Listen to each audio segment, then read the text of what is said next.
In the early 2000s, if you walked into a boardroom, a government office, or a celebrity after-party, you'd likely see the same thing, a phone, with a keyboard, a blinking red light, and a name that meant power: BlackBerry. This wasn't just a phone, it was a symbol of control, of corporate dominance, of being important enough to need to respond, all the time. At its peak, BlackBerry controlled over 43% of the smartphone market in the United States. In countries like Canada and the United Kingdom, it was untouchable. They called it CrackBerry. Because once you had one, you couldn't put it down. But behind the clicks of that iconic keyboard was a ticking clock.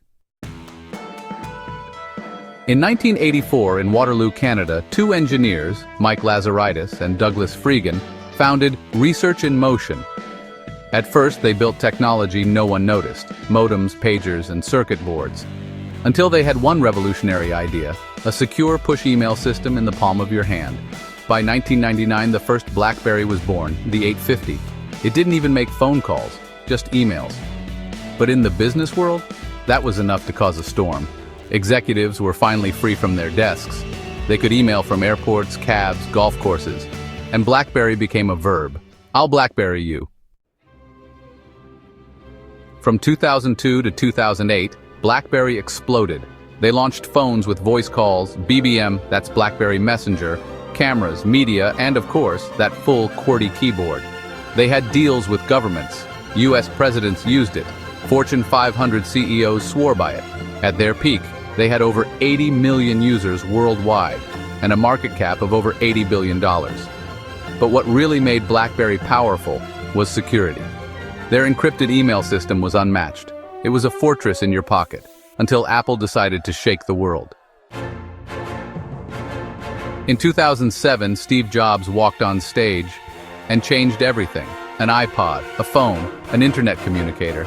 Are you getting it? The first iPhone didn't have an app store yet. It didn't have BBM. It didn't even have copy-paste. But what it had was the future. A touchscreen, a clean interface, a new way to think about phones.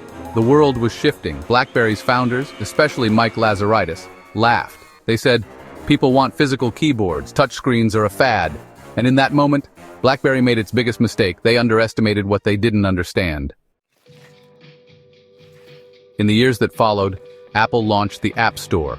Google joined with Android, Samsung, HTC, Motorola, all jumped on board. Apps became the new language of smartphones. But BlackBerry was stuck speaking in emails. They doubled down on their strengths: keyboard, BBM, enterprise deals. While the world moved on to touch, media, apps, customization.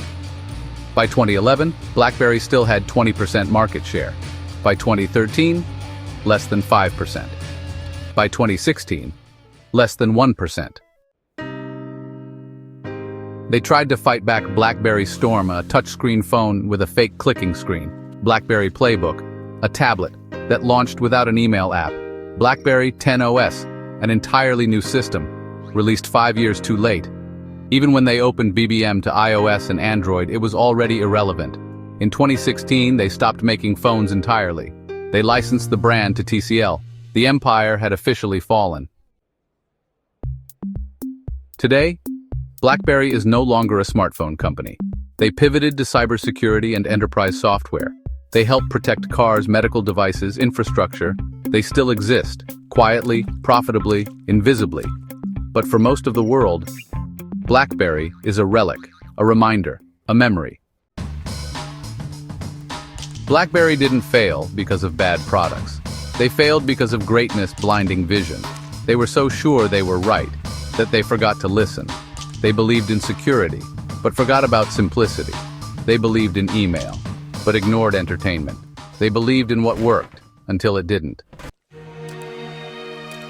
Carlos Domingos once said, "Success is often the worst mentor, because it teaches you that you're always right." BlackBerry wasn't disrupted overnight. It happened slowly, painfully, and publicly. They saw the future and chose to protect the past. But opportunity doesn't knock twice, especially in tech. Sometimes, opportunity shows up wearing jeans and a turtleneck. And if you're too proud to listen, it'll walk right past you. If you ever become great at something, don't forget to ask, "What if I'm wrong?" Because the greatest empires fall not from failure, but from arrogance. BlackBerry didn't die from competition, it died from conviction, and sometimes, the strongest signal isn't from your network, it's from your intuition. Don't ignore it. If you enjoyed this story, subscribe now to The Rise and Fall of Empires. Every week we uncover the truth behind the world's greatest business empires and how they were built or destroyed. Like, share, and hit the bell icon. Because history doesn't just repeat itself, it teaches. See you in the next video.